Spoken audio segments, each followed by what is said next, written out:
for a simple yet impressive chicken dish that you can whip up for your family or proudly serve as a dinner party entree? This chicken piccata recipe is just what you need. Lemony pan-fried chicken breasts with a mouth-watering butter sauce. Let's get cooking. Heat the butter and oil in a large skillet, swirling the pan occasionally until the butter is just melted. Fry the dredged chicken pieces on both sides until they are a gorgeous golden brown. Transfer them to a plate and keep them warm while you start the sauce. Add lemon zest and juice, chicken stock, and capers to the hot skillet and bring to a boil. Add the chicken back to the skillet and reduce the heat. Let the chicken bathe in the sauce for a few minutes to ensure that it is cooked through.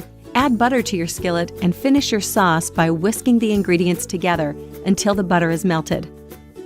Pour this sauce on the chicken and garnish with fresh parsley.